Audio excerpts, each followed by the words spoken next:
Good morning, everyone.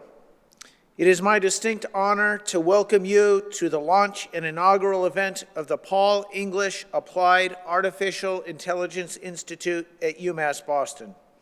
This extraordinary gathering is dedicated to the celebration of this new institute and the exploration of a topic that is transforming the very fabric of how we engage with knowledge and with each other. The world we live in is evolving at an unprecedented pace, driven by technological advancements that are continually reshaping the way we work, live, and interact. Artificial intelligence, in particular, stands as one of the most revolutionary innovations of our time.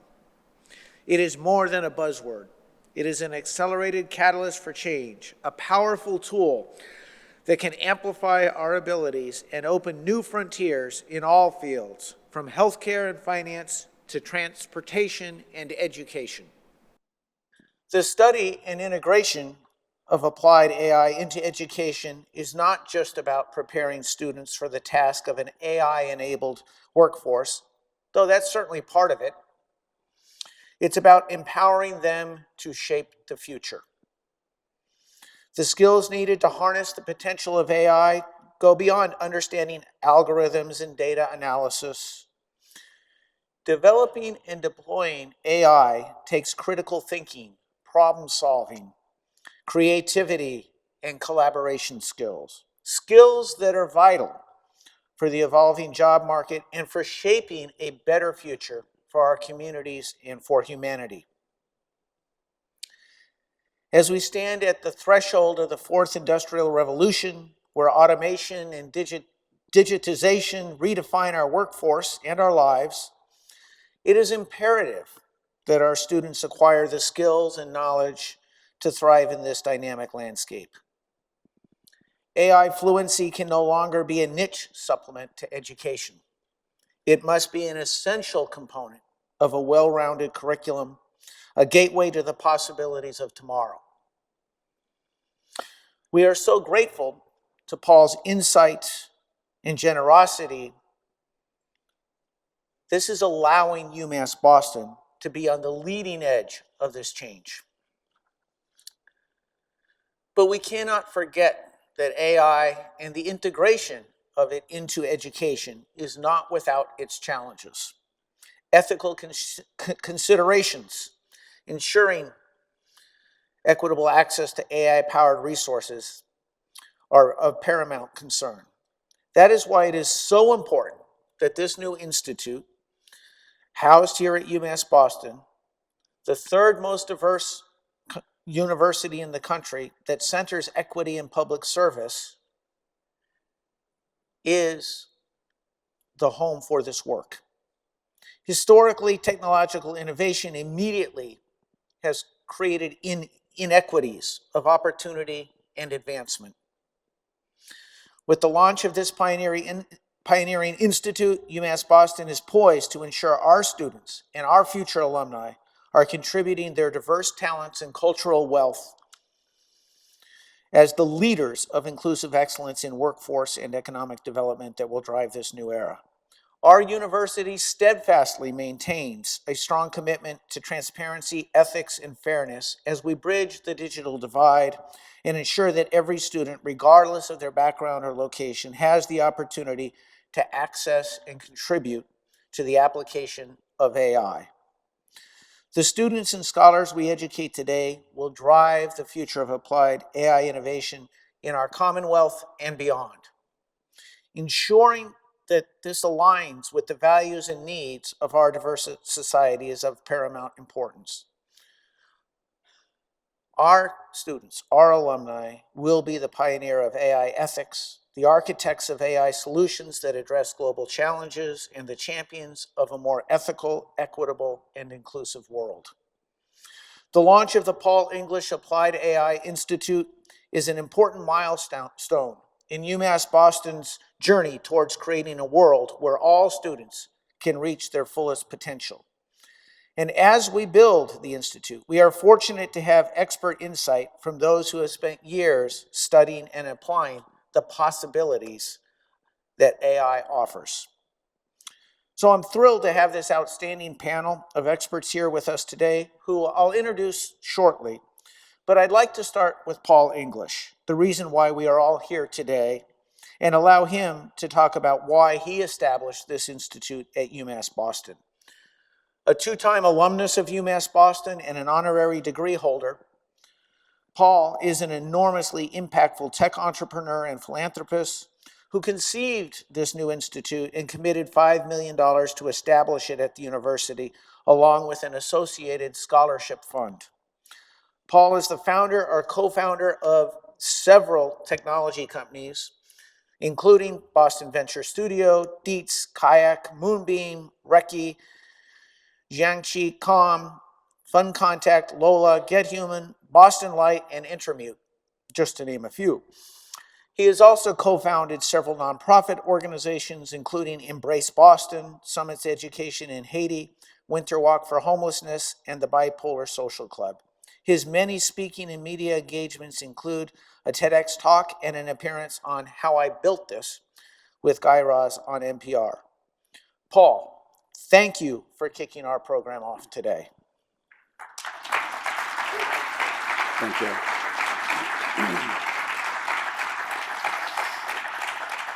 It's great to be back here on campus. This looks a little bit different than the UMass I went to many years ago. I wrote my speech using ChatGPT, just kidding. I'm thrilled to be here on campus, thrilled to be part of this initiative. The reason we created the Institute is we want to make sure that AI is available to every student at UMass, not just the computer science students, but really across all the schools. And there's really two goals of integrating AI into the curriculum across all the schools. The first one is using AI to become a better student, how to learn more faster, and how to pick up if there's areas that you're falling behind, how to pick up, identify those and pick up. And the second is, even as a student, to figure out how to use AI to advance your career once you graduate, because these tools are going to be important for pretty much any job, particularly, definitely any job that uses a computer. You're going to be using AI for that. I've had a couple meetings with the School of Nursing as an example, and I'm very excited about that school adopting AI and using it. It's going to be interesting to see what doctors think when the nurses have diagnostic skills, as good as the doctors who maybe went to different schooling. And I think it's going to really change things for everyone. The reason I wanted to do this program with UMass, I do guest lecture at a bunch of universities around Boston and elsewhere, is due to the diversity. I do some work on racial justice in Boston and racial wealth equity, and it felt like doing this program with UMass is a way to make sure that AI is available to everyone. So thank you very much for being here today, and I look forward to working with everyone.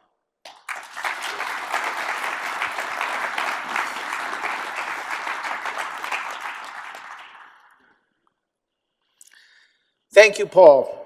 It's now my distinct pleasure to introduce our panel. So starting with Nir Isakovitz, a professor of philosophy and founding director of the Applied Ethics Center at UMass Boston. His research focuses on the ethics of war and the ethics of technology. He's the author of numerous books and a forthcoming issue of Moral Philosophy and Politics on the future of work, play, and education in the metaverse. He earned his PhD from Boston University in 2005 and has written numerous articles on the ethics of artificial intelligence. In addition to his scholarly work, he has advised several NGOs focused on conflict resolution and publishes frequently on the topic of ethics of technology. His essays have appeared in the Boston Globe, the Christian Science Monitor, the Miami Herald, the National Interest, the Forward, Cognoscenti, Slate, and The Conversation, among others. Welcome, Nir.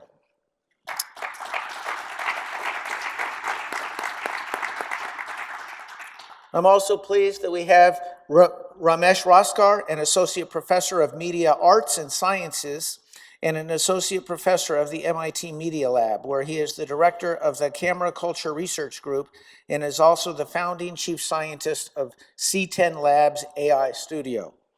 He focuses on AI and imaging for health and sustainability, with research spanning physical, digital, and global domains.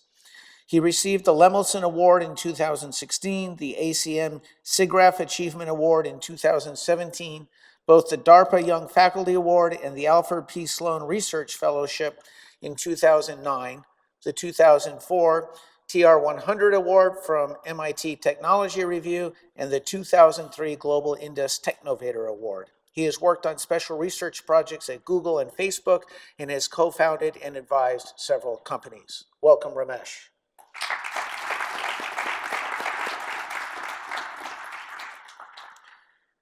And I'm pleased to welcome John Werner, who has created a career out of bringing ideas, networks, and people together to generate powerful results.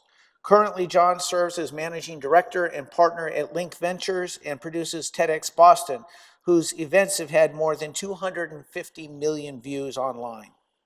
Before joining Link Ventures, John's deep curiosity and penchant for problem solving led him to a diverse set of roles spanning many fields and interests.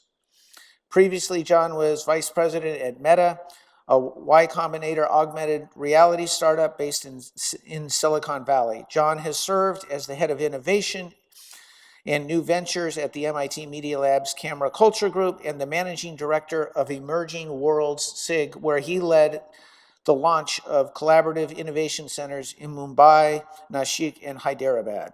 John is a featured contributor to the Forbes magazine AI column and a senior founding Connection Science Fellow at MIT. Welcome, John.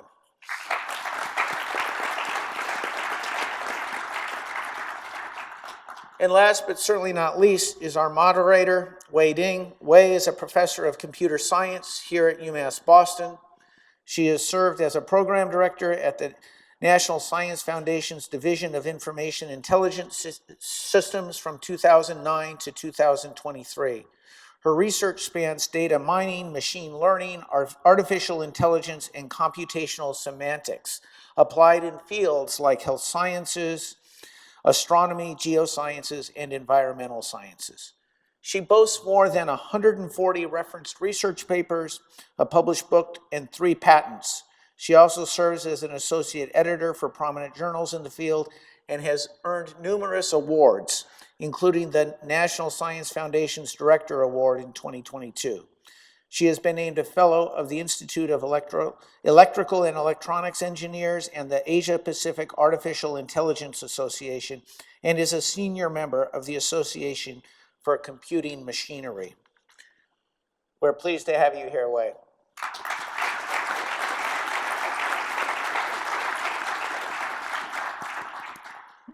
So, thank you to our panel, and to each of you in the audience.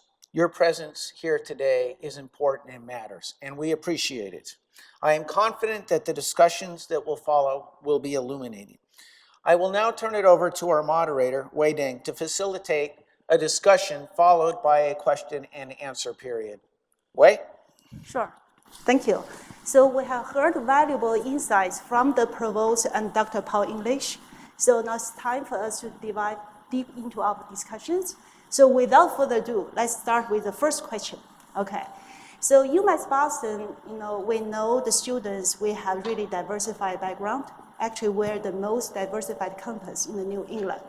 So how can the institute, the Applied AI Institute, ensure that AI education and opportunities are accessible and inclusive to all students, regardless of their background? Any comments? I would say that because the Institute is going to teach students across every discipline here, AI is not something restricted just to the computer science department. Really, every student here is going to learn it, regardless of their background. And they can use it both in the classroom and out of the classroom. They can use it at home when they're preparing for exams or doing research. And as long as every student has the tools and has a computer and has internet access, they should be able to, progress in their fields.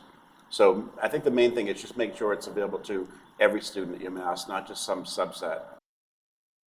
Okay, excellent. Anybody disagree with Paul? I mean, to amplify that, I would say that, you know, the benefit of being in a school that has students and staff that are embedded in the city is a major strength, because, you know, many opportunities in AI going forward are not going to be building yet another language model or yet another ChatGPT, but it would be about how do we use that to solve the nursing problem that Paul just talked about, or commuting, or transportation, or energy, or livelihood. And it's unlikely that, you know, an institute where students just stay in a dorm and go to their classes with a 5 minutes walk, you know, and are supported by NSF grants, are going to work on those real world problems. So I think it's a really interesting opportunity now that, you know, the highly diverse background is going to be the place where a lot of the innovation is going to happen. So I just want to kind of see this both sides where, to Paul's point, staying within computing department is not the goal for an applied AI effort. It's really for making an impact across, you know, all the applied sectors. So in UMass Boston, so it's often the case when you check around your classmates in the classroom, they likely could from different generations, different age groups, and different technical background, right? So I would like to hear from John and Nir, anything you think, if you are in such diverse learning environment, so how can this benefit you with the AI-driven era, right? To get the AI education and the opportunities. So if I could start, my sense is that it would be good to figure out a way to integrate some kind of AI module into different majors, into different kinds of classes, so that it can become clear to people how it is relevant for them. I think we need to find a way to have our students get a baseline sense of what some of the basic technical aptitudes are, but also get a baseline sense of what some of the basic social, political, ethical questions that arise are. So, you know, obviously early days, but we still sort of need to figure out a vehicle in which this is brought into majors that are beyond the computer science majors. Okay, excellent. So was that the second question? It's still the first question. Okay, about diversity. And So yes, we want every student, regardless of their background, get AI education and opportunities. Yeah. And you have such a strong network with so many subscribers. So do you think how this can help with the diverse body of UMass Boston students regarding the diversity and the inclusivity? Yeah. Well, I think some people are worried that their jobs are going to be taken by AI. I think people's jobs are going to be taken by people who are working with AI. And if this community works with AI, it'll make them much more be able to be part of the economy. I think in terms of diversity, creativity is going to be king in figuring out how to use these tools. And a diverse community, ideas bubble up that may not have bubbled up if everyone is from the same background. And kind of to what Ramesh was saying about people who are commuting across the city and are balancing their family life or their job life and school are going to be woven into the city in a way that other institutes, other schools may not have. And that's a strength, and I'm excited for that. Mm-hmm. Excellent. So, but before we move on to the second topic, I have a question for the provost. So, what is your opinion about how the AI education opportunities can help for the diverse body of the UMass Boston students here? So, as the provost, you're one of the most powerful person in campus, right? So, how are you going to help the computational departments really, create modules to help the entire community at UMass Boston?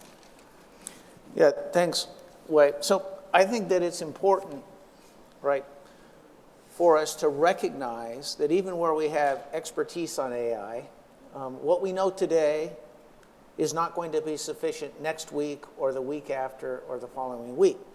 And so that it actually, we want to tap into all of the different types of expertise that we have on campus and beyond to be figuring out as we go along, because we're going to have to, right? How best to most responsibly, most ethically, and most advantageously tap into the power of AI, recognizing that this is an incredibly dynamic, powerful tool that has very real implications for how we are going to teach and learn. And so I think one of the differences here at UMass Boston is that we're really focusing not just on building smarter, faster AI. Other people are doing that very well. But how are we going to be smarter and more adaptive to using AI throughout the curricula? And again, this means we can't do it in just one department or one place. There's certainly expertise embedded throughout the campus. And so we need to figure out, right, how to best to use a rapidly evolving set of tools. I think our faculty will be key in doing this, and it's going to look a little different in each part of the university. But I also want to emphasize that our students are incredibly important in doing this. We need to be open to working with, learning from our students about what are the best and most useful, rigorous and responsible ways to incorporate and utilize AI. And this institute gives us a forum for doing that. But this will be an evolving project by definition and by nature. And I think to have an inquiry mindset, right, how best to use this is the key, right? It's to our success. It's not just one thing or two things we can say we're going to do now. It's really having that inquiry mindset and then embedding that into all of our work. Wonderful. Thank you for those insightful perspectives on the diversity for the AI-empowered world.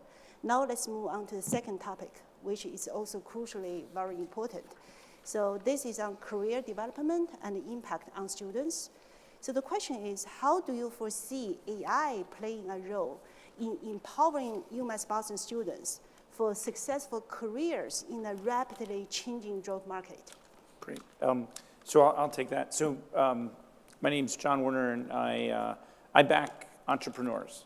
I help develop startups. Who's an entrepreneur here? Okay. So I also am very involved with a class at MIT where we do AI ventures. Gabriel, can you stand up? Gabriel, a graduate of UMass Boston, 2009 from Venezuela, is in that class, and he's a very good student. And he's taking some pictures today. So I back entrepreneurs. If you know the history of AI, you know the term artificial intelligence was coined in 1956. It's been around for 66 years, AI.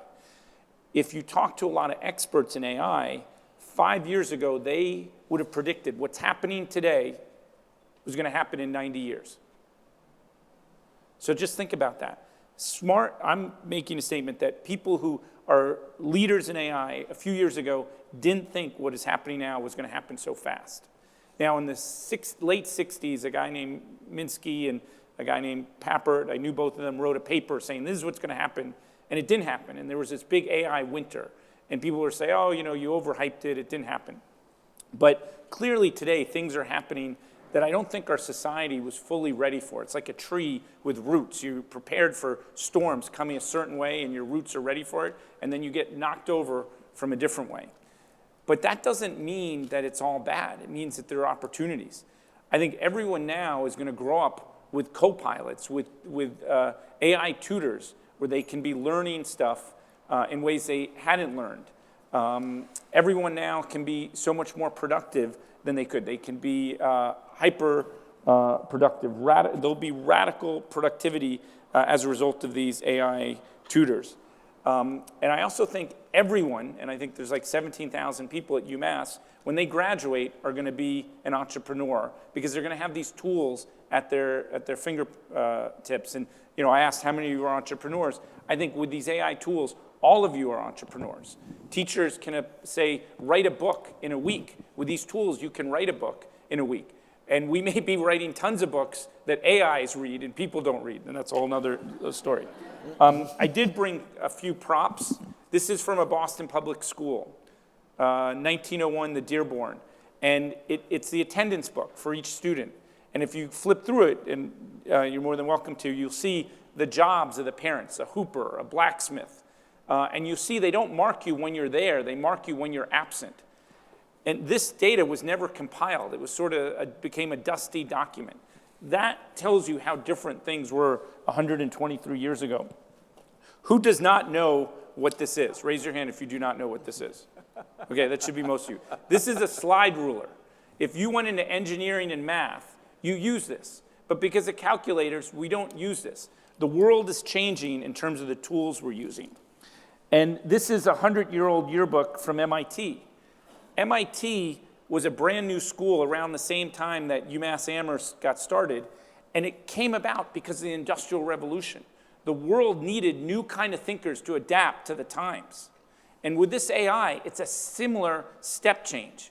And I think a diverse community like you guys that aren't painting by numbers, following what everyone else is doing, you could do things differently and become an incredible leader in the application of AI. And my last prop is, this isn't real, it's a prop, but this is going to be invented in 150 years. This is the communicator for the original Star Trek show. I'm a big Star Trek guy. And some say that this is why we created the smartphone. I don't know, because someone imagined it, we created it. I don't chicken and the egg. But what I will say is we need imagination right now. And I love Star Trek. There's a show, Star Trek Prodigy, got canceled. Netflix brought it back up. It's on Nickelodeon. And there's a character, Rok-Tahk, that's this big, stone character that no one thought could do anything. But she got stuck in a temporal time loop, and she used an AI to learn. She learned quantum computing. She learned how to fix her starship. She caught up with the rest of her teammates. She's now well-versed in 168 sciences and could do anything. And I think you guys at UMass Boston should think, how can you use these AIs to do things you couldn't do before, to get up to speed on things and to collaborate? And I'm very excited.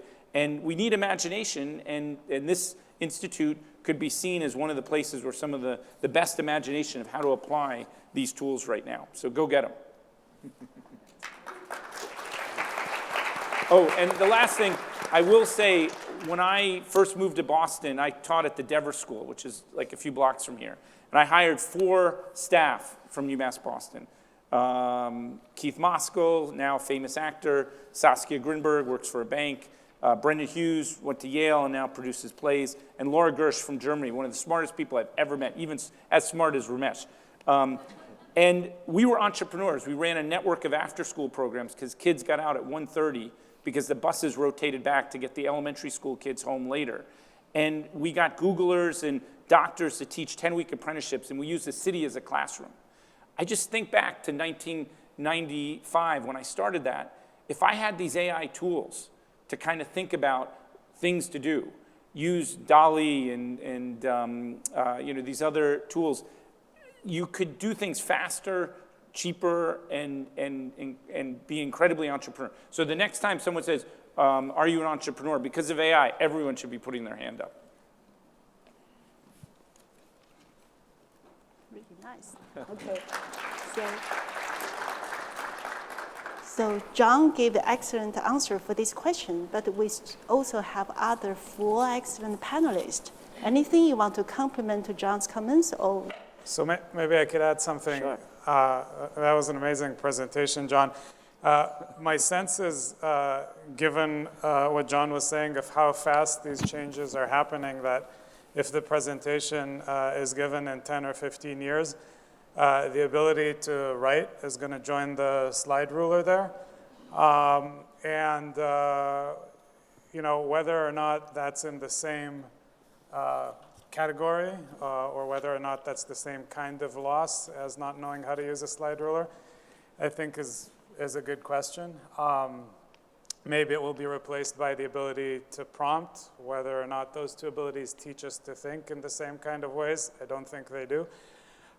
So part of the risk of having innovations that move at this kind of breakneck speed is that we don't have a chance to think about the fact that something is new doesn't always make it good. Sometimes it makes it good. Sometimes it doesn't make it good. So we don't always have a chance to think through where sort of the innovations are sometimes hoisted on us. There's this great anecdote that W.H. Auden, the poet, was asked to write a celebratory poem about the moon landing. And he was a Luddite grump, and he refused. He's like, I'm not sure this is such a big deal. I'm not sure this was such a good idea. So he didn't. And instead, he went off and wrote a pretty grumpy poem about the moon landing in his own time. He has this line there. He says, we've always been adroiter with objects than with lives, which is basically saying we're better at engineering than thinking about the consequences of what it is that we engineer. I mean, that's generally true, and that's a question that this kind of institute is probably going to have to take up. It's especially hard to take it up when things happen super duper fast. But it's important to sort of keep Auden's warning in mind, I think. Sorry to spoil the mood, but that's why I get paid the big bucks. So then, on behalf of the regular students, the student actually not endowed like talented high IQ. So how can the regular students with very limited resource can benefit from on career development and impact on the AI revolution? So John and then Ramesh. I mean, I would say that the revolution AI is breathtaking. But I'm just a regular person. I'm just not smart enough. I even don't have enough money to buy a laptop. Exactly. So it's difficult for me to use AI tools at home. Or maybe I have to do 3 part-time jobs in addition to my full-time student status. So how can I really take advantage of this? I'm just try my best to survive every day. Yeah. I mean, everybody is multidimensional, and our measures today, things like IQ and so on are somewhat meaningless anyway in today's world. And going back to what John was saying, ability to do new things. There's a time when 5-10 years ago, if you said you are, you make movies, the natural assumption was you have a TV show, you're in Hollywood. But of course, today it's YouTubers, who, are influencing our life and, really making a really good impact on society. My daughter loves watching all the doctor shows and all the Mark Rober shows. And so, the ability to create new things, the notion of co-pilots is huge. Paul's story is amazing, going from kind of Boston Gas to Boston Light. I mean, you're reading meters, while you're still in high school. From that, you go to Boston Light, which becomes e-commerce. So I think the multidimensionality that's possible because of technology. AI is just the latest, but the multidimensional possible because of technology is something we really have to harness. The AI revolution is going to really upend what we mean by an expert, what we mean by an intellectual, what we mean by a physical worker, blue-collar worker. A lot of those definitions are going to crumble as time goes on. I would predict that 5 years from now, there'll be no such thing as an expert. Like, we would not call somebody an expert because that's like calling Uncle Joe at the Thanksgiving dinner saying, Uncle Joe knows more than everybody else. But now we just open Wikipedia, right?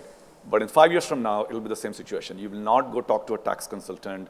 You will not go talk to a doctor. You will not go talk to a teacher. There'll be no such thing as an expert because the tools available will be much better than roughly 99% of the expertise. There'll be always like 1% that you have to go to for something specific. But for majority of use cases, there'll be no such thing as an expert. So if you take that as a possibility, the tools available to everybody are highly democratized. And just like every other revolution, When you're in the middle of it, it doesn't feel like a revolution. It just feels like, it's happening every day, things are getting better and changing and so on. But those of us here who have been old enough, I mean, you were in the dot-com revolution, we were in dot-com revolution. You timed it really well with Boston Light and Intuit. If you're very careful about realizing where the world is, there is of course going to be a lot of winners, but unfortunately many losers in a revolution. But as long as you are passionate, and as long as you're ethical, as long as you're hardworking, and as long as you have your eyes open, these are the times to really tap into that. So I do feel that this is a challenging and exciting era for the next 5 years. And the fact that you're thinking about applied AI, again, as I said, when you're a revolution, you don't realize it's going on. But the good news is that you now know it's a revolution. So Two things I would add to that is, one, for years on the cover of Time magazine, they'd have the U.S. versus Soviet chess grandmasters playing one another. And then it evolved into a grandmaster playing the IBM computer. Now, anyone can take a chess computer program and beat a grandmaster. And I think we need to be thinking about how these AIs can help us do things we couldn't have done before. And I think there are going to be three types of people in this transition. One are people who just throw their hands up and say, I give up. I don't want to learn about AI. It scares me. You can't teach me new tricks. That's one type of person. Second type of person is someone who knows the world is changing. They may not know where it's going, but they're going to help bridge between what is now. There's like AD and BC. There's going to be before AI became mainstream. I mean, this is going to be mainstream like the way you Google or Yahoo or Alta Vista or Lycos, I'm dating myself, how you search. But it's a whole different dimension of what you can get from interacting with these tools. There are going to be people who are going to say, I'm going to help bridge whatever I do, what my job is. And then there are going to be the people who are going to say, I'm going to figure out how to lead with these tools. And when I founded Citizen Schools, that network of after-school programs that used the city as a classroom and used people's lives taught from the textbooks of people's lives, learning by doing, we founded it in the same room that Northeastern was founded, where they started the co-op. And Northeastern was a commuter school years ago, and now look at it. I think this institution could take AI and say, let's do things that no one else is doing with AI. Let's figure out creative applications and show how we can solve real problems. Today, we're about to turn 250 as a nation in like less than a year. Boston's about to turn 400. But no one's talking about these milestones because there's so many challenges all around us, from little to big. And this could be a place that uses AI to take on real life challenges and shows applications and becomes a real, beacon for Boston. And I also think, this guy right here, while he's giving the resources to endow this, his life example, you all couldn't have been a Paul English before, but with these AI tools, you can be as creative an entrepreneur in all sorts of things. And you should reverse engineer. And how many of you want to be a Paul English? Okay? You can do that now with these tools. And you could out Paul English. Sorry. I mean that as a Wonderful discussion. Yeah. Yep. I was going to try not to interject too much, but I want to build on this idea of expertise for a second, right? And I think one of the fears with AI is what are we replacing and what are we losing? And another way to think about it is how can we enhance and expand upon what we already have? So let's take the concept of expertise for a moment, right? If an expert is somebody who just has more knowledge than another person about something else, then I think we can expand expertise. I think that what we want to consider is how can we emphasize the inquiry aspect of expertise, that expertise at its core is knowing enough about something to ask meaningful questions that will lead us to what's next. And I think, therefore, then we have a responsibility to think about how do these tools help us to enhance and expand expertise. We now have new possibilities that we haven't had before. There's a whole set of ethical questions that will go with this that I think Nir started to raise then, right, about, well, if we know more, right, can access more knowledge, therefore then ask more rapidly and more thoughtfully what's next, but more quickly, then how do we make sure that at the core of what we believe we as citizens, we as humans, we as learners need to be able to know and be able to do, how do we use these tools then to augment the tools we already have so that we can expand and enhance expertise? Okay. Thank you. So with Paul English and Bo UMass Boston students as emerging beacons for our communities, okay, so let's shift our focus of the panel discussion to the educational aspect of the AI. So the next question, the third question I have for the panel is, so could you elaborate how the Applied AI Institute will create distinctive teaching and learning opportunities for students, and how it might empower faculty to excel in AI-infused research and education? So I'll take that one. First of all, it's glad we're calling it applied AI. So let's get some terminology for this space. So you can think of kind of two main stacks. One is core AI, and then there's applied AI. In core AI, you have three main things: chips, like you would get from NVIDIA; cloud services, like the one you would get from Google and Amazon and Microsoft; and then there's foundation models that you hear a lot from OpenAI and Anthropic and Cohere and so on. So that kind of makes the core AI. On top of that is the applied AI. What do you do with it? And within applied AI, you have two main things. One is, how do you take all this good stuff and make it applicable? We call it tailored ML or tailored AI. So that could be applied to all the sectors that we're talking about.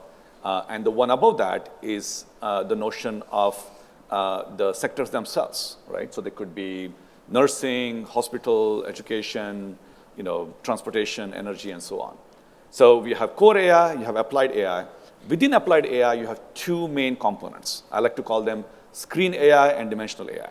So screen AI is the kind of stuff you are already experiencing. You can write music better, or you have a better chatbot, or you can create better PowerPoint slides, and so on. That's kind of screen AI. You have interacting with the screen, it kind of to be kind of an office assistant for you. And then there's dimensional AI within applied AI, which is how you're going to take AI and apply to different sectors that we just talked about. And this requires very multidimensional thinking. So if you have to impact nursing, it's not just a matter of sitting in a basement, writing a piece of code, and go and change how nurses are going to be highly effective. So in the dimensional AI, it's about the dimensionality of the world. There's real people involved, real physical environment involved. You need multidimensional teams. You need somebody from you who have expertise in one of these areas. You might need a machine learning scientist, and they have to work together to make it happen. So kind of it's dimensional AI because it's multidimensional. It requires multidimensional teams and multidimensional execution. So that's kind of the terminology to keep in mind, kind of core AI, applied AI. Within applied AI, screen AI, and dimensional AI. And to go back to your question, I feel that who here commutes for more than 30 minutes per day? All right. And how many of you think for yourself or your family doesn't work in the tech sector? Does not work in tech sector. So it could be in health, could be energy, transportation, government sector, things like that, right? And that's, again, is a strength, as we discussed right in the beginning. So the dimensional AI is going to come from people who are thinking about the problems on a daily basis, right? They're thinking about, hey, commuting is a challenge. They're thinking about, hey, the fact that the way we deal with our civic environment is a challenge. And I was just hearing from Professor Wei about your project in thinking about the civic engagement in Lexington by making the databases and information from the city government available to the layman. People are thinking about how the waste management is going to work. So bringing AI into those sectors is going to be very, very critical, but also not a straightforward path. So this is where I think an applied AI institute like this one can play a really big role, which also means that to make an impact in AI, it's not enough to be a computer science student, but you have to go and spend time in the nursing school, right? Or go spend in other parts of the campus, but ideally go spend time in the real world and ask people what the problems are. Or sometimes they just bother you so much. You have such a pain point for yourself, for your family on a daily basis saying, I think I can solve this. If I can use ChatGPT to write better document, maybe I can use this other AI tool to completely transform this particular sector. I think that's really the opportunity to make this happen. And the second point I will make is the difference between digital transformation and AI transformation. So, many companies have very painstakingly gone from, a physical organization to a digital organization. A good example is Amazon versus Walmart, right? When Amazon came around in the late 90s, Walmart said, what's the big deal? We already have a big, commerce setup. We can beat Amazon, no problem. But the difference was Amazon was a kind of a internet-first approach, as opposed to Walmart, which was, a big shopping behemoth, which was thinking about adding internet as a bandit. And so it took a lot of time for this organization to go through that digital transformation. And the reason why back then digital-first organizations like Amazon did really well is they solved two main problems. One was the notion of interoperability. Like, how do you make sure that the entities that are selling to Amazon, like booksellers and toy sellers, have a digital system that interfaces with Amazon's digital system? And the second was interoperability. Amazon created standards and said everybody should follow the standards. So interoperability and standards became a mantra to have a digital transformation, and many organizations took forever to do the digital transformation. And even today, you'll go to many services, many sectors, and you'll say, wow, they're still not in the digital world. Healthcare is a good example of that, unfortunately. So now that's digital transformation, and now we are talking about AI transformation. So another interesting opportunity for an AI institute and for learning and research and entrepreneurship is thinking about what's the difference between AI transformation and the previous digital transformation. Because the two things that were bottlenecks for digital transformation, which is interoperability and having harmonized data standards, are not needed for AI. So you could just ask your vendors, you could talk rest of the ecosystem to just put their stuff in some, somewhat incomplete, somewhat unharmonized way, but the AI systems can make sense of it. You don't need highly structured programs to make sense of it. So you can just dump a lot of data and get going. So interoperability is not the problem. And the second is standards, the same issue. So many organizations are going to make this AI transformation, even if they have not done a digital transformation yet. So this is an interesting time. If you're a shopkeeper, you can just take literally a camera and move around, and it'll create inventory for your shop. If you're a nurse, instead of plugging all the different sensors and keeping track of the patients and filling up these boring forms, you can just dictate into it or use a camera or use other IoT to make sense of it. So the AI transformation is going to be much bigger and much more exciting, of course, than digital transformation. But more importantly, even if you're not part of digital transformation, you can have AI transformation. So I don't know how many universities out there actually have an AI institute, applied AI institute. I would imagine it's just a handful of universities that have it, which means that we have to start from scratch, and which means we have to think about how are we going to take an AI institute like this one and really make sure that's part of the ethos, and it's not just an effort that will create more core AI as opposed to screen AI and dimensional AI. Okay. So excellent. So regarding about your comments about the Applied AI Institute, right? So then I have the next question.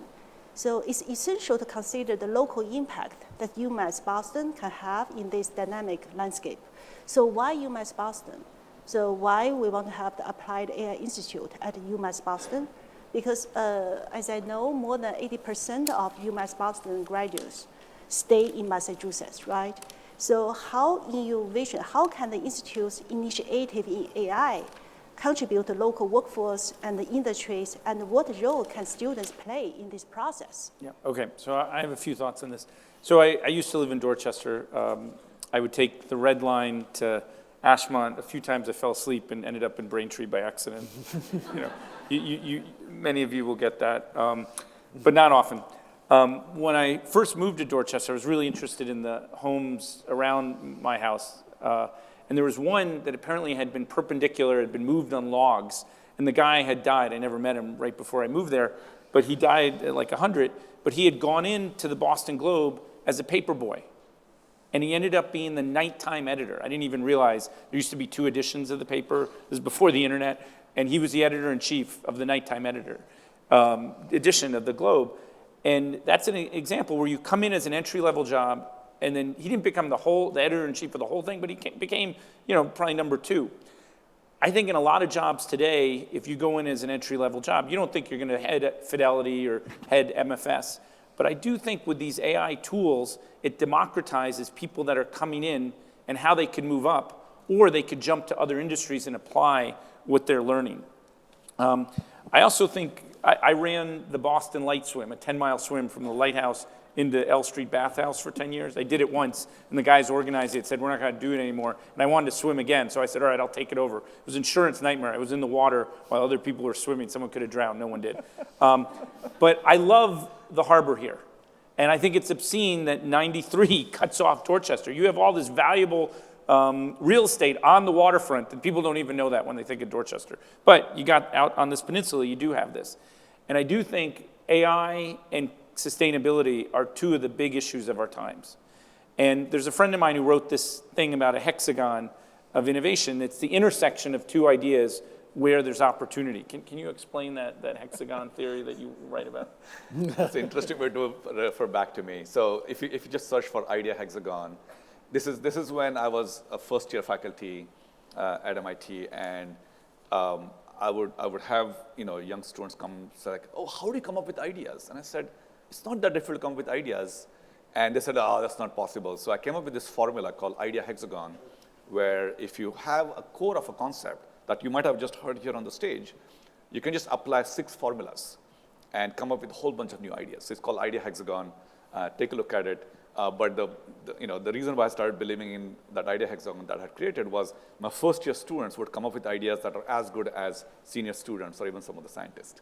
But So- my point is there's an intersection between climate and AI. That's right. And that the proximity of UMass right on the water, which is reminding you that, the ocean's a thing. I think the ocean's going to play a big role. The next decade is going to be very important for climate change and sustainability. And there's some opportunities to use AI to do things. And did you want to say something about the intersection of climate and AI? I mean, both are such important topics, and both are, are exciting and scary at the same time, right? How many people here are excited about AI? And how many people are scared? And how about both? Right, most of us. At the same time with climate, we have no idea what's going on. We don't want to believe. We want to believe that something needs to be done, but we can't believe all the data that's coming at us. And so we are flying blind in many sense. So the challenge for intersection of AI and climate is hopefully that all this, I was talking about interoperability and harmonization, all this data that's lying around, satellite imagery, methane emissions, the supply chain, all this highly distributed, highly disconnected information will actually allow us to understand how actually we can deal with climate crisis. So I'm hopeful that AI can actually help solve this climate because we'll have a much better understanding of what works and what doesn't work. My point is that there's going to be opportunities at the intersection of 2. All right, I got a question for this guy under this question. All right, so Paul, if I did an I Dream a Genie, or I got a 3 wishes, and I moved you to today, like you were just born, you were baby Paul, and you're just graduating, how might you, or no, if I gave you AI back when you started Kayak, how might you have done things differently? Like, would you have hired more people or less people? How would you have done some of the creative stuff? Like, I want these people to see how someone like you would have applied it, because they might apply it on their life journey. And you guys are going to be the next Paul Englishes, remember? Yeah, I mean, the field of software is, of course, being transformed by AI. I'm running a venture studio right now. We have 5 companies under development, and all of our companies using AI to develop the products, which means that we can develop companies with very few employees. As an example, Kayak, my favorite feature at Kayak, the last thing I worked on before I left Kayak, is a feature called Kayak Trips. And what it does is when you buy a flight, let's say at JetBlue, or you book a hotel at Marriott, when you get that email, you forward it to trips@kayak.com, and it parses that email and puts it into a beautiful itinerary you can share with your friends and family. So it's all like in one screen. I spent a long time working on that product. It's a team of 10 people that work on it. They've been working on it for 10 years. I have a new travel company called Deets, like Show Me the Deets. And we just replicated Kayak Trip feature in 2 weeks with 2 engineers. And the way we do it is unlike Kayak, who has literally written hundreds of filters, one for Delta, one for JetBlue, one for American Airlines. We simply take any receipt and we put it into a large language model.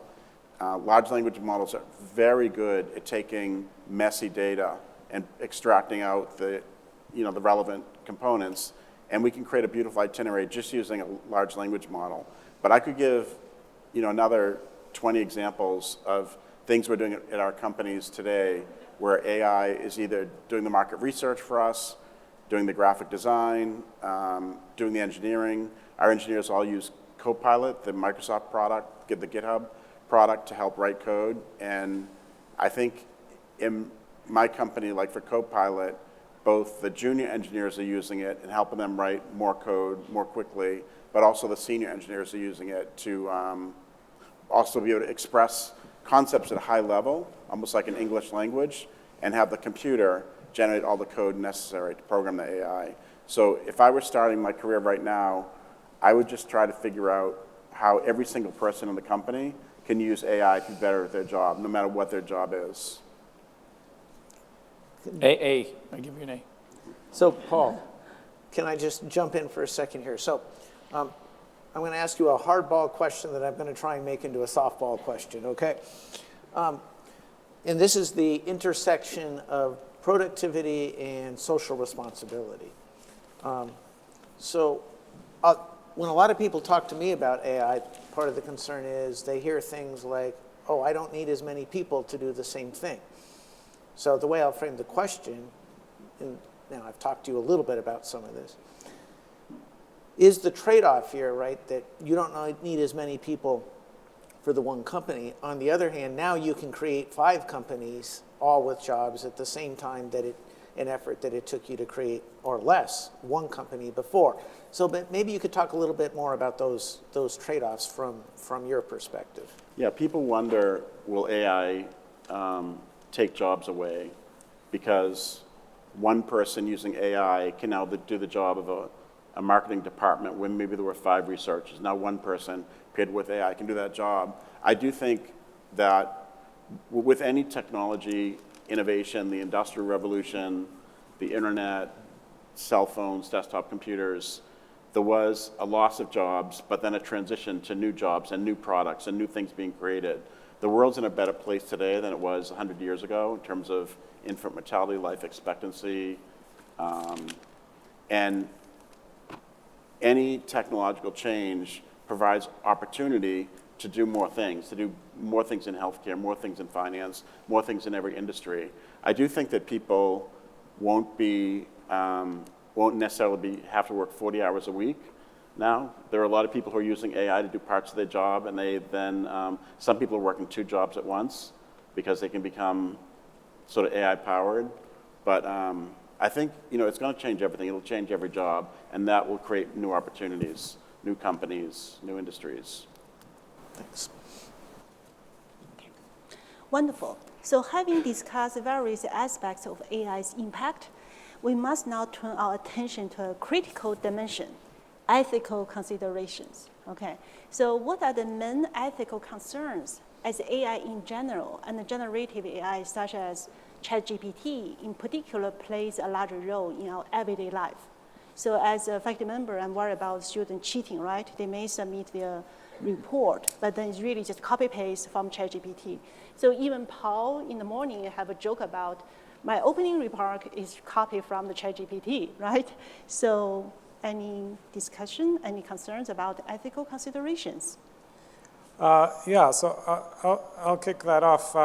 It might be interesting to look at one concrete example, pre-large language models. So increasingly decisions about mortgages are made by AI. Mortgage approval decisions are made by AI. And the kind of almost automatic worry there from an ethics standpoint is that those decisions would increase biases. Those decisions would increase algorithmic biases. They would introduce algorithmic biases because the data would be flawed, because the models would be flawed. And that can certainly happen. There's a version of this with facial recognition that we're all familiar with. It doesn't have to happen, and it can have the opposite effect as well. So, I mean, first of all, people who made mortgage approval or disapproval decisions also had biases. And unlike machine learning biases, they were harder to fix. So AI biases have a chance, if there's the political will and there's the commercial pressure to fix their biases, in some way they have more potential to be less biased because the self-correction mechanisms are easier than in human psychology. So I think it's important for us not to be dogmatic about the kind of problems that these technologies create. But with that same case study, with that same example, there's another set of questions that in some ways to me is more fundamental and is more interesting. Those algorithms that are making and have made mortgage approval decisions gradually overtook a set of narrow judgments that middle management used to make. So these decisions used to be made by middle managers. And as you know, a variation of what Paul and Joe were speaking about earlier, in some way the logic of the technology is that you'll have fewer people making those kind of decisions, those practicing those kinds of everyday judgments. So in a world inflected with AI to a significant degree, there will be a practical judgment loss. Namely, human beings will be making fewer judgments. And the capacity to make judgments is a bit like a muscle in the sense that you lose it, that you use it or lose it. So, you know, are we creating a kind of, remember that movie, what was it, WALL-E, with, you know, the robots doing most of the work and people sort of hanging out? It's actually one of the better Disney movies. Are we making a version of that kind of world with people making fewer judgment? Now, yes, I mean, it'll be nice if we have more leisure, and maybe we'll figure out leisurely contexts in which we sort of exercise the judgment muscle. But the stakes will be lower, and when the stakes are lower, you know, you tend to not exercise that muscle as much. So I think that's, you know, a case study that kind of brings out both some of the risks and some of the potential upside. More broadly, to go back to the point that I made earlier, you know, Paul was speaking about the history of technology earlier and sort of putting this in context of the earlier versions of the Industrial Revolution. One of the oldest questions with new technologies is, again, technical knowledge moving faster than moral understanding. Some people call this a sort of idea of moral vertigo, that the spin is so fast and so high that we lose our bearings to think about stuff. And this is, you know, complemented from some of the startup culture where we're told that we have to run fast and break things and iterate while we move, et cetera, et cetera. That's responsible for a huge amount of achievements. It's also responsible for sometimes moving fast and breaking things that are important not to break. So, you know, to be concrete about something like our new institute, one way in which I think a university and our university can address this technology moving faster than our moral understanding or our social understanding kind of question is to really create interdisciplinary collaborations where you bring people from the technical disciplines and people from the social sciences, the humanities, history, sociology, philosophy, political science, together to think about a kind of problem from more than one perspective. I'll give you one last example for that kind of thing, and then I'll shut up. Henry L. Stimson, the Secretary of War during World War II, who authorized the development and the use of the atomic bomb, after it was used, his main sort of lesson and insight immediately afterwards was maybe we should collaborate with the Russians on future development of thermonuclear weaponry. It's a new paradigm in war. Maybe it requires a new kind of paradigm in thinking. That was a bad idea, and he recognized that within 2 years. He said, never mind, Stalin is not somebody I want to trust. But that same kind of historical paradigm might be a much better idea in co-development of AI, generative AI, regulation of AI with the Chinese. You need the historical sort of mindset and context, I think, to come up with that in the first place. So my own proposal would be that this institute focus seriously on interdisciplinary, cross-disciplinary collaborations. If you can just quickly add to that, I think it's such an important topic, and very few places can think about it in a very elegant and thorough way as organizations in Boston. So and kind of expanding AI ethics, I think of kind of responsible AI has 3 arms. One is ethics, one is trust, and the third is safety. And ethics is like how we're going to deal with credit rating and whether we give insurance or do we allow ChatGPT for exams. By the way, in my class, everybody's encouraged to use ChatGPT, but they have to cite it that they used some generative AI tool. As long as it's cited, it's allowed. So maybe that's another experiment you can try. And then there is the second is AI trust, which is issues like privacy and security. And then finally, there's AI safety, which is worrying about bioterrorism or online threats and things like that. I think it's very important to kind of think about them together, and I hope the Institute will have a very strong, not only kind of intellectual leadership, but also a way to convert that into real-world impact that's out there. Definitely. So before I ask panel the last question, okay, John, So who knows who Ted Sorensen is? Okay, who doesn't know who Ted Sorensen is? Okay, so President Kennedy, to get elected to Senate and president, he had a speechwriter, Ted Sorensen. Today, with these AIs, you have access to a speechwriter. And I think a lot of the university graduations the last few years were written by someone or a speechwriter. Going forward, they're all going to be co-written by AIs. And I think we are definitely at a time where things are switching. And Uber who's used an Uber or Lyft? Okay, yeah, you know about it. That didn't happen until 10 years into Web 2.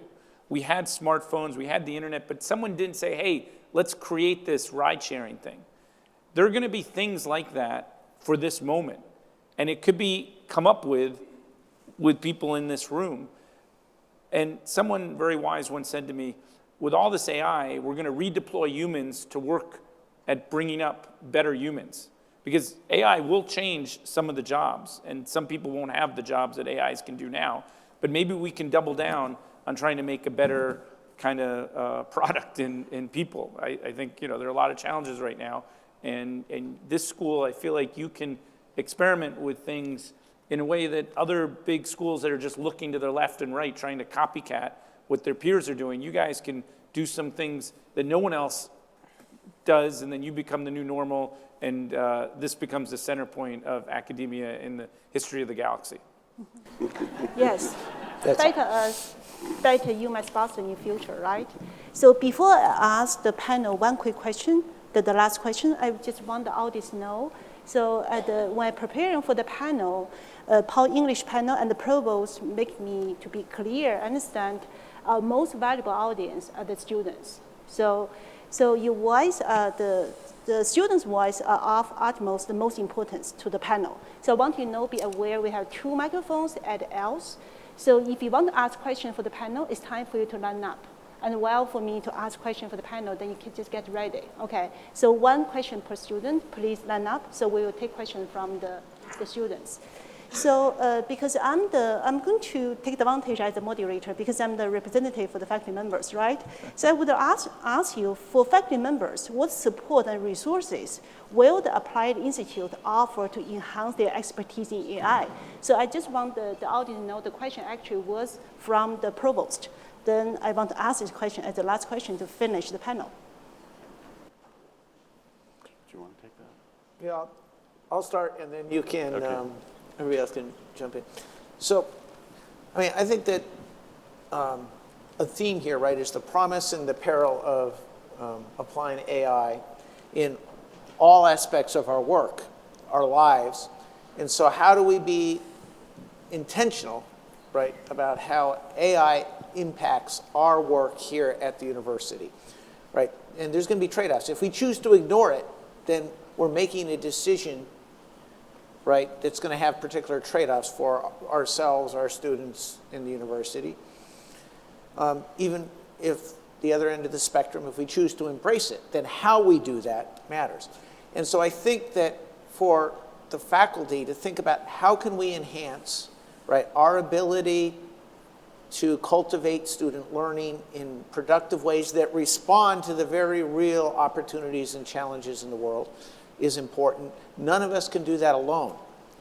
That the Institute can be a forum for bringing us together, right, across, as Nir said, right, across our departments, across our disciplines, across our centers and institutes. How can we learn from each other? And maybe even how can we accelerate understanding where each of us is coming from, because we've been trained in very different ways depending on our field or discipline. How can we create ways to share what we're learning with this new set of tools for our pedagogical practices? So how can we create opportunities to engage with each other to improve our pedagogical practices, to protect against some of the things that I know so many of you have shared with me that you're concerned about in terms of improper uses of AI, ways in which AI might keep students from exercising those thinking and judgment and decision-making muscles that Nir was talking about. We can't do that alone. So this creates a forum, a campus-wide forum for us to engage together as colleagues. And the research implications, right? How we can more rapidly keep up with knowledge. Right now, you know, the lag time in most journals is about 1.5 years if we're lucky, right? So how can we more rapidly stay on top of all the knowledge that's being more rapidly produced in each field? So how do we responsibly do that? And how do we still do that while, you know, not just protecting, but building upon, right, some of the important principles and values that guide our work as scholars, as educators, and academics. And so for me, there's not a simple answer as what do faculty need. What we need is each other, right? And so this provides a forum for us to actually leverage the various types of knowledge and expertise that we have so that we can be engaged in purposeful and intentional strategic work together about how we incorporate and use AI to benefit our students, to benefit our communities and our society. That's the mission of UMass Boston. And so we can help each other help ourselves in this dynamic world. When you think about AI in the classroom, I think of AI as being a companion to the teacher. And so often the teacher in a lecture will have certain points they're trying to get across to the class. And let's say there's 10 things that teacher wants to communicate in an hour-long class. As a student, you might be really interested in topic number 7, but the teacher doesn't have time to go into it. Well, you now can, and if you don't have time to read, 5 books on that topic, you can summarize research, journals, books, anything. So it gives the student an ability to learn beyond the classroom and to expand on what the teacher offers as sort of the core lesson. When I was running the after-school program down the street, I would bring some of the Dever McCormick students to the law firms in downtown Boston. And I remember the lawyers would have these BlackBerries. And it was clear that no one else had them. You know, now everyone has a smartphone. When I would bring the students to the hospitals, some of the docs were just getting smartphones where they could look up terms so they didn't have to memorize everything, and no one else had that. I think at this point, these AIs, everyone's going to have them, and there's a democratization there. I do think it's going to be very disruptive for higher ed because the business model or the whole model of grading and evaluating is going to change. But together, there can be a collaboration on what to do next. And I think applying things to real-world problem solving, that we need more of that. And I think our elections are going to be different because of AI, how we experience things, music, visual, words, speech is all going to change, and we're going to need critical thinkers and institutions that are committed to helping people ask questions, whether it's to a prompt or to evaluate something that you got from an AI. There's going to be a premium on that. And as schools go more pre-professional, let's just help people get the skills to get a entry-level job, but forget about how to be critical. They're missing out. And I think UMass Boston, in setting this up, can kind of do something that no one else has done and bake this in. Like a lot of schools were single sex and then they went co-ed and the women were like second-class citizens and it was awkward and there was a transition period. I think as AI gets woven into our society, the beginning of this, the DNA of this being woven into UMass can help with this transition and make students be leaders in our society. And we're going to need that, and they're going to become examples that are going to permeate through all sectors of our time. Okay, excellent. So now students, it's time for you to ask questions to the panel. Let's start with the first one. Please first briefly introduce yourself to the panel. AI could help the Red Sox. Sorry, I'm a bit tall. So hi, my name's Julius Billiter. I'm a grad student at the MBA school. Well, I'm currently doing, like, running my own small business and such. And I have to say, I am cautiously optimistic about AI. I do use it in my work. I do real estate photography and like 3D scanning, and it's very helpful in that regard. And I do sometimes consult with ChatGPT on some things, but I guess I'm just going to hit you with the hard question right out the gate. One of the things you keep talking about is democratization and how AI will help democratize knowledge and skills and everything of the sort. But one thing that hasn't gotten better since 100 years ago is wealth inequality. And I am worried that AI will consolidate that power into just a few individuals rather than actually democratizing it to the world. So I guess the question is, what are we going to do? I mean, AI is still in its formative years. We need to make some crucial decisions now while it's still foundational. So I guess the question is, what do you think we should do to ensure that AI serves us, the people, the regular people, and not just a couple of people at the top, so that we aren't serving the AI. The AI is serving us. John spoke a moment ago that attorneys and doctors were the first ones to adopt smartphones and BlackBerries, and maybe because they were too expensive, they didn't yet have a mass market product that was cheap enough for everyone to buy. AI is not like that. All you need is any device connected to the internet, and anyone has an AI. I look at the example of Kayak. So I told you I replicated one feature in just a couple of weeks with a couple engineers. I think if I had to build Kayak from scratch, altogether Kayak raised $200 million over the first 10 years. And we did that to hire hundreds and hundreds of people to build the company. I think now if I were to try to build a Kayak competitor, I wouldn't need to raise hundreds of millions of dollars. I could probably do it with 10 people, not 1,000 people. So I think AI, I do believe it's available to everyone, and I do think that anyone with internet access will be able to create companies and create new products. I'm hopeful. I want to hear Ramesh's answer to this.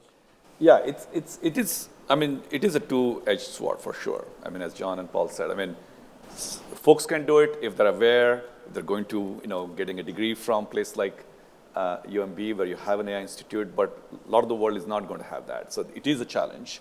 And the inequalities you talked about is going to be a challenge, unfortunately. But let's think about how as a society we have moved away from autocracy and kingdoms to some form of democracy. And kind of shifting the power to the people. And right now the challenge is, companies have centralized data, centralized compute, and centralized governance. And that's why they're becoming even more powerful than some of the countries.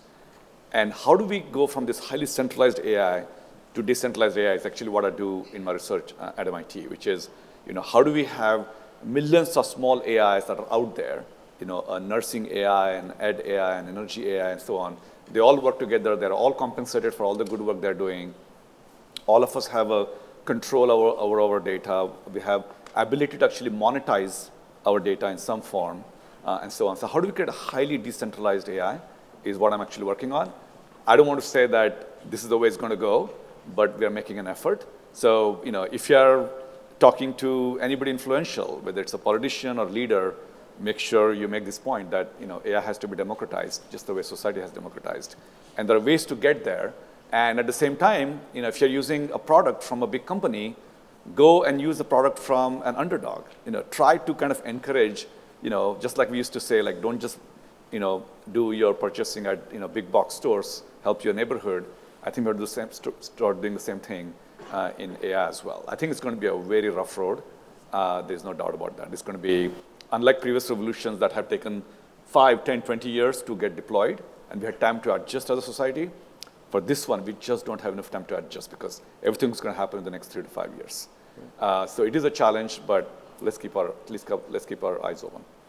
So to be clear, you're saying that you see a future where everyone will have their own individual AI that assists them with their tasks and stuff, if that is not run by a giant central server or big Absolutely, companies that can afford to process all the data required?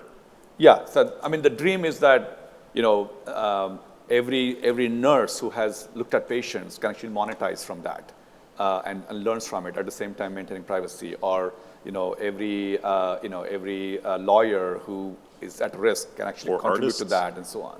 So I think there are ways we can decentralize it. Or artists? Or artists at the same time, yeah. All right. Everyone's an artist, an entrepreneur in this new world. Yeah. So, yeah. I'm a voice artist. Just, if I could Yeah. just add a quick comment to your question. My own sense is that even though the accessibility to the tools is much greater, as Paul was saying, this is an industry that is not going to democratize itself without regulation. And so I think there's things in this that we can learn from the Europeans in terms of what regulation looks like, of what goes into the models, of what kind of privacy protections there are, of what kind of rights over data there are. That's one more context where a comparative angle that goes beyond simply the technical makeup of the technology would be helpful. But there's no such thing as a self-regulating democratic technology, because the point in the end isn't to become more democratic. That's the government's job in some basic way. Now we have 2 long lines of students, so let's move on to that line. So be aware this long line and to make your question short and brief on the point. Okay.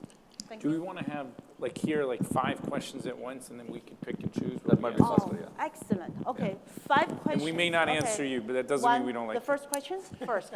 Hi, I'm a student in my final year here at UMass Boston, and while I'm optimistic about AI on the scale of humanity as a whole, on the individual level, I think it does represent basically like a superhuman competitor, especially for people like us students who are going to be establishing ourselves professionally and economically. So I wonder if you could speak on the specific AI tools. I know ChatGPT is very commonly known, but the specific tools and the specific skills you think are like the most important for getting into the workforce right now and in the next coming years. Okay. Thank you. So who will address? Okay, second question. Let's take 5 questions. Hi, sorry. My name is Rocio. I'm an alum. You can hear me? Sorry. My name is Rocio. I'm an alum. I'm 2019. I'm still a student from another university, but I'm in the nursing field. My question is to Mr. English. He was saying that he is helping nursing students and learning AI through nursing. My question is more so, there's so many different programs that so many different facility uses. So you're saying you want to use nursing students to help past nursing nurses to use AI. How do you do that with so many different programs, like different hospital use other versus nursing homes? How do you do that? How do you join AI? The programs are so old. How do you collaborate making AI to make it one? Okay, thank you. Third question. Hello, my name is Karmesh S. Chowdhury. I'm a master's student at UMass Boston. My question is on the technical aspect of AI. Whenever we discuss AI, we talk about the software aspect of it. But what about the hardware? And with respect to the hardware, would quantum computations and quantum computers in general would be an application or an aid to AI in the coming future? So fourth question. And also say who you are for Halloween. Hi, my name is Rin. I am Tony Chopper from One Piece. That's my costume for Halloween. So my question is, I'm currently a fourth-year physics student here at UMass Boston, and what is the Institute's plan on supporting using AI as a tool for teaching students rather than right now it's kind of just seen as a punishment because there's just a lot of AI like auto graders that like flag words like and, it, like common phrases, and then the percent just keeps going up and up and up. And then it goes like into like all these plagiarism AI checkers, and it's just kind of seen as a bad thing. And if you use ChatGPT, you get like flagged, and it's just like, oh, your work gets thrown out. How are we gonna change like the narrative to make it seem as more like, oh, you can use this to help you, but not completely do all of your work? The fifth question. How you doing, guys? My name is Philip. I'm a student at UMass Boston, and I was wondering, how likely is iRobot going to become a reality here? You mean RoboCop? That's iRobot, Will Smith? Oh, iRobot, yeah, okay. Well, there is a company, iRobot, that's why I was confused, but yeah. No, sorry. All right, let's skip 5 more. I think this is good. Five more. Okay. Hurry up. Yes. Next question. The sixth question. Hey, this is Ashrat. I'm a master's student in UMass Boston. So before asking my question, thanks to Paul for choosing UMass Boston, and thanks again for I book flights with pretty reasonable rates. So my question is, what trends do we foresee with quantitative trading with the help of AI? And what these trends would reshape the financial industry? And yeah, that's my question. Next. Great. My name is Daniel Sandoval. I'm a CS student here at UMass Boston. My question is, with the recent writers and actors strike highlighting the challenges and concerns over compensation, rights, and job security, how does the new AI Applied Center anticipate and address the potential implications AI might have on the creative professions and their respective industries? Mm-hmm. Next question. Hi, I'm Aiden Dial. I'm a CS undergrad here at UMass. And obviously the panel has a lot of very entrepreneurial people on it. What are you guys' thoughts on sort of setting up, networking events, influencing, promoting collaboration between people's majors, and also making it easier for people to pursue entrepreneurial ventures, whether it's CS students or other students, or ideally a collaboration between them? Yeah, thank you. Okay. So then let's keep going on. Okay. The question must be going on. Okay, next question. Hi, my name is Owen Durkin. I'm also a CS undergrad here. This is my final year. Hi, Professor. My question is surrounding the legality of code written by AI models. Are we going to need to, is is the individual company going to need to start developing their own AI models in order to avoid plagiarism and copyright when it comes from, say, a third party like ChatGPT? All right. Hello, my name is Edward. I'm a CS undergrad here at UMass Boston. First, awesome discussion, really insightful. My question is geared more towards the resources available to students. Do you think this institute will focus more on AI-guided classes and courses, or maybe, as Aidan mentioned, probably like more AI hackathons with industry experts, or maybe even cloud credits to allow students to develop and experience this area or field a lot better?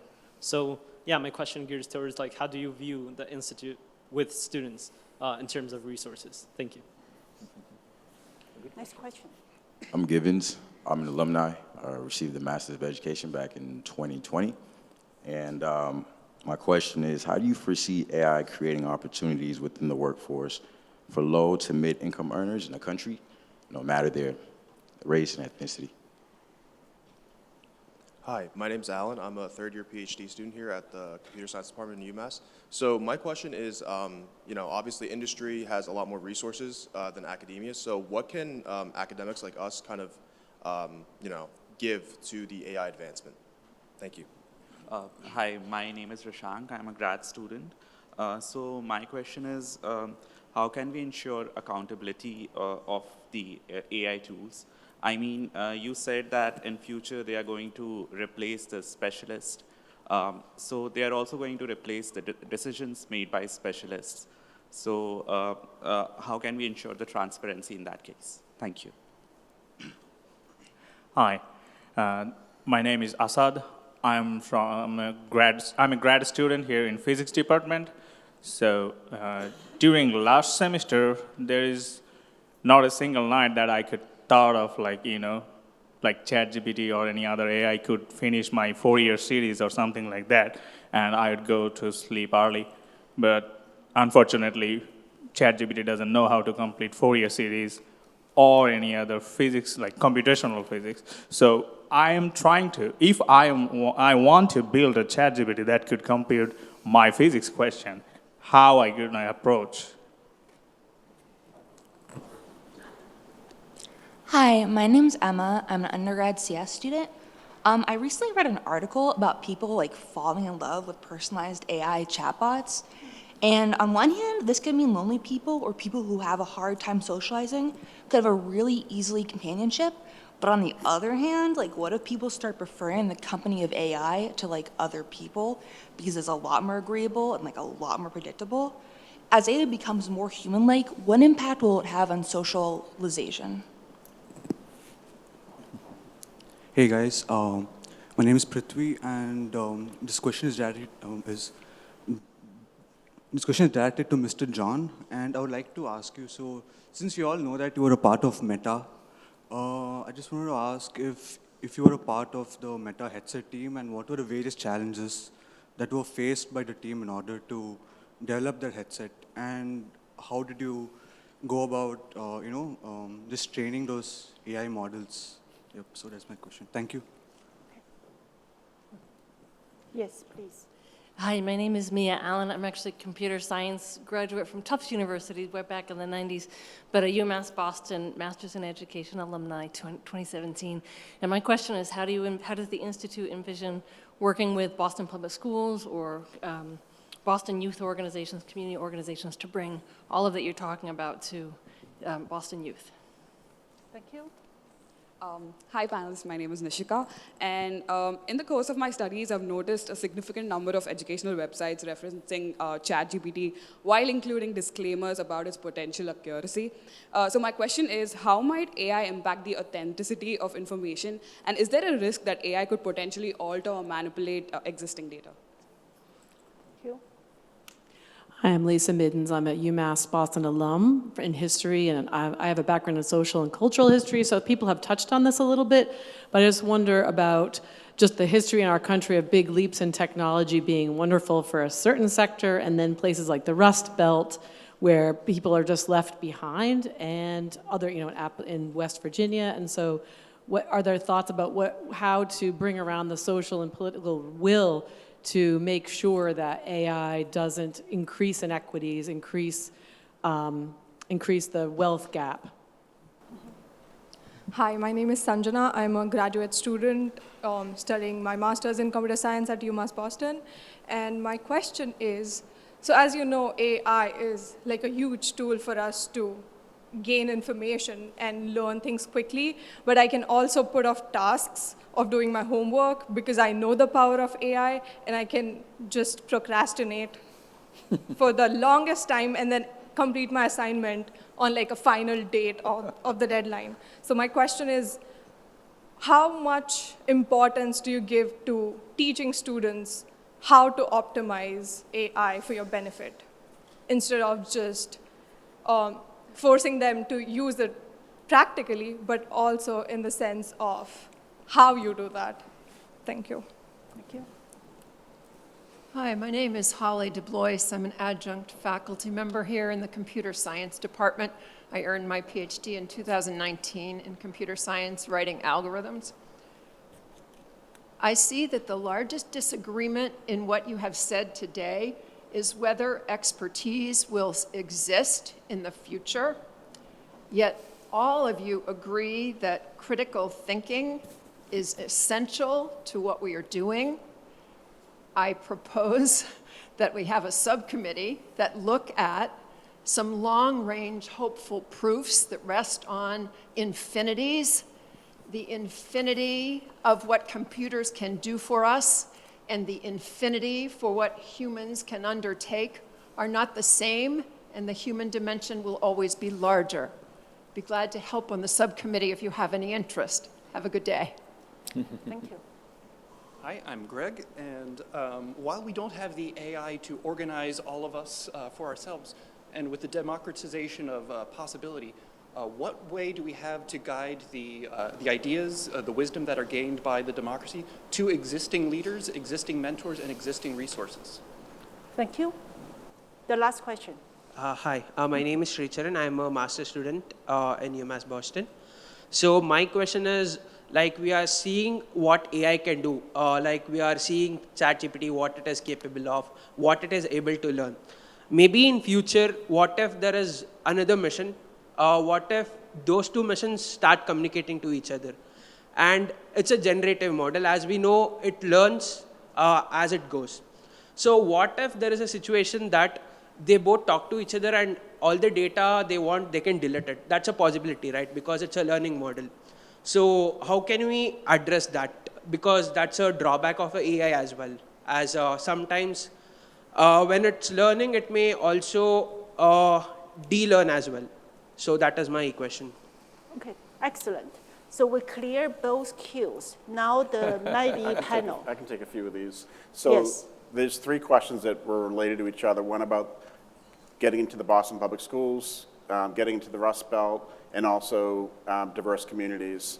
I would say with each of those, we need ambassadors to help us reach those communities. I'm hoping that UMass Boston, for example, can play a key role in educating people in Boston, like locally here in Dorchester or Roxbury, that might not have had access to tools like this before. I'm giving a seminar at 12th Baptist Church in Roxbury on December 9.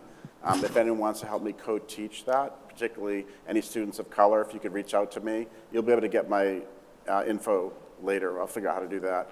But I think we need to reach out to those communities. The good news is they don't need expensive computers or any special hardware. All you need is a computer connected to the internet. And in fact, you don't even really need to be connected to the internet because it's possible to install an LLM on a MacBook, which is what I have on my MacBook.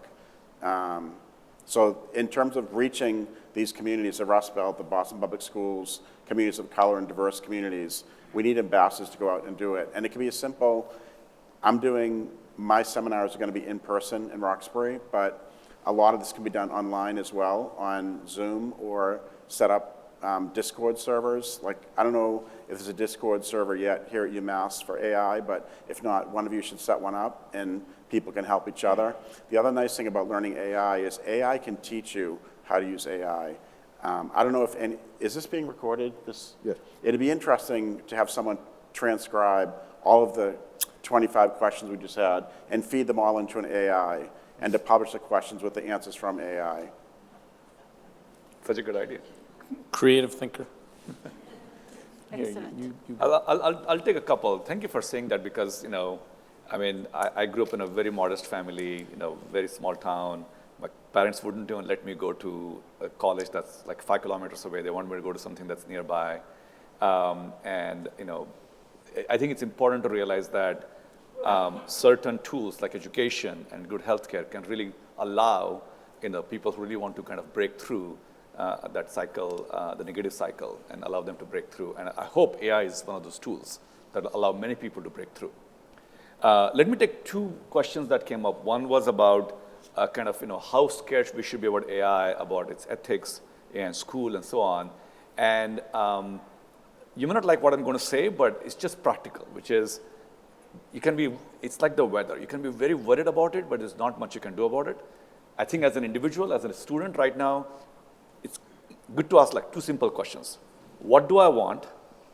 And what am I going to do to get there? Right? And if you just focus on that, I think it'll be much better because I agree, AI is very scary. I mean, today's Halloween, how spooky can that be? But let's not worry about that in individual's life and focus on that. As an institution, we should worry about having, responsible AI programs and so on, but at an individual level, I would not get too worried about, problems like that and focus on what you can do. The second point I would make is that if you're doing anything else in life, any other passion you have, take a short break and focus on AI. Because this is what you need to do for the next 5 years, because the world is going to turn upside down. So, if you have time to go watch Barbie, maybe it's not the most important thing in life, go learn about AI. If you're listening to a radio station that's just playing, stupid political news or music, switch from that and listen to a podcast. Just make it part of your life. Like every waking moment, you're learning something about AI. And I'm not talking about the AI nightmare and AI ethics and so on, which is important. But like, what is it and what can I do to do more things? I mean, I would love if every radio station, every TV station in Boston area has a snippet, every 10 minutes saying, oh, let me tell you this one tip about AI for 20 seconds and move on, and just make Boston a city where people become AI savvy. It would be good if someone does set up a Discord server to have you just post what you each are learning and how you're using AI, because I think that can be incredibly educational to learn from each other what you're all doing with it. So I think those questions were very telling. It reveals what a wonderful, diverse student body you have here. Let's do a round of applause just for everyone who asked a question. This is being videoed. An AI will transcribe it, Otter, and you can throw this into an LLM and have it do answers. And these are different times. A friend of mine, David Senge, is from Sierra Leone, the country of Sierra Leone, and he went back and he saw that his countrymen and women were missing a lot of limbs because there was a civil war and a lot of fighting. And they're the prosthetics, I'm not sure how to say the word, but there are these things that you could wear to be able to walk. And he said people didn't wear them because they weren't devised in terms of thinking how humans wanted to interact with the technology. They were hard, plastic, it just didn't fit, and people were still going around in crutches. I think this AI moment is a time where technology and biology, humans and technology, can find a new way to work together. And I actually was thinking, I was walking my dog this morning, I was thinking, wow, AIs are going to be as friendly people as our dogs. And you asked that very question, and it was all written out. And there are movies like Her or whatever showing that that's coming. We are in for a step change. And, I held up this 100-year-old yearbook of MIT. MIT is like the gold standard in engineering, but it's because it responded to the moment of the Industrial Revolution. And I think you guys can respond to this moment of the AI revolution much faster and take risks and do things that other institutions that are based on business models that are a little different or models that are a little different. And with leaders like this guy, I assume he's a good leader, and this guy, I see he's like saying, let's do this. You guys could be at the forefront of this. I think punishing people for using AI, I'm not getting graded, I'm not in any of these classes, but you should celebrate using AI. And I would hope the faculty cannot, spend time trying to oppress people who are using AI, but celebrate it. And I don't know how, if that may be easier said than done, but a few people asked that. The actor strike, I think there's going to be a lot of strikes. I mean, I think, I haven't followed it that closely, but as we go to electric cars, I think people who build combustion engines are going to, be upset, and jobs are going to change. But this is an opportunity to try to work with these technologies. Someone said, hey, I want to be an entrepreneur, but I need to meet other entrepreneurs. I think as important is building a community where people share with one another. You can learn from faculty, you can be a couch potato and sit back and listen to what people said, but the real learning is learning by doing. And I think someone who asked about the Boston Public Schools and the community, I think getting out and teaching people about this, you will learn it better and you'll see things from perspectives you didn't even know. Like I bet this panel learned a lot from all the great questions that we weren't even thinking. So learning by doing, I think, is really important. This is the first step in a long journey, and you guys are at the forefront of it, and I'm really proud to be connected with you. Yes. Now I would like to ask our nice leader, the provost, and our generous, kind, and ambitious Paul English, the friend of UMass Boston, to wrap up today's panel discussion. So actually, I'm going to say a couple of things as we wrap up here. I mean, John, that was a great segue because we've only scratched the surface. And this event is the first step, right? Every journey begins with the first step. I mean, Paul's vision and gift was actually the first step. So let's consider this the first public step, right, together. And so actually, I'd written down that all the great questions that were being asked, knowing that we would not be able to sort of go one by one to answer them all, that we do have them captured.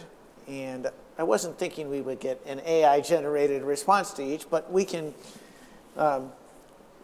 provide an FAQ, essentially, right, that we develop, right, that could actually even be dynamic as we go along to really help us move ahead with the Institute as we really get going here. And so I also wanted to build on the theme that, the Halloween theme, Ramesh, so 3 words, right, which are scary, treat, and trick, right? So yes, I think a lot of what we're talking about is that AI is scary. It is the great unknown that's accelerating rapidly. But it has so much opportunity. That's the potential treat. All the discussion we've been having about what more can we do to enhance and expand our learning and our lives if we responsibly embrace it. And then the trick is, there are real, as we've heard through the questions, through the discussion, there are significant challenges, right, including the moral vertigo, and so those things are true too.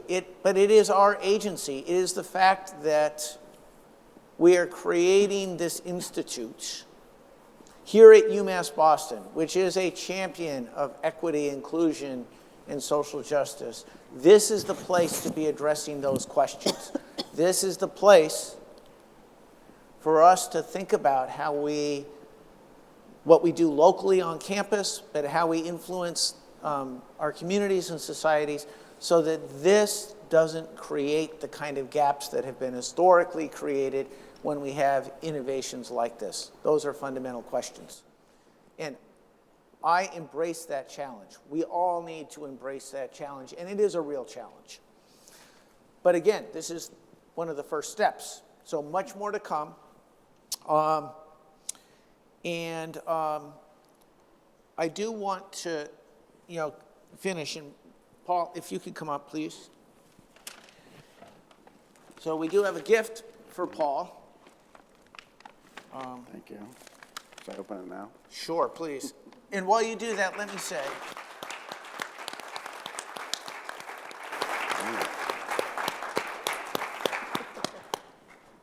Gift box. yeah. So let me say, something about Paul too. As we've been engaged over the last several months in conversations about having an applied artificial intelligence institute at UMass Boston,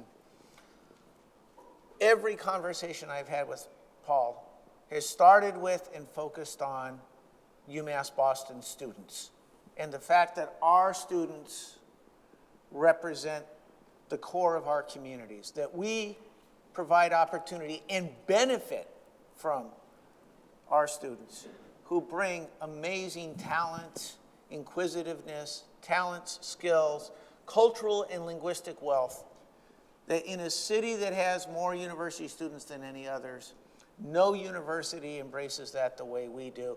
And Paul recognizes that and values that, and that is at the core of what we are doing here.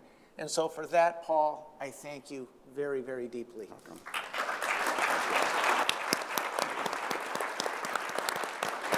Make some closing remarks.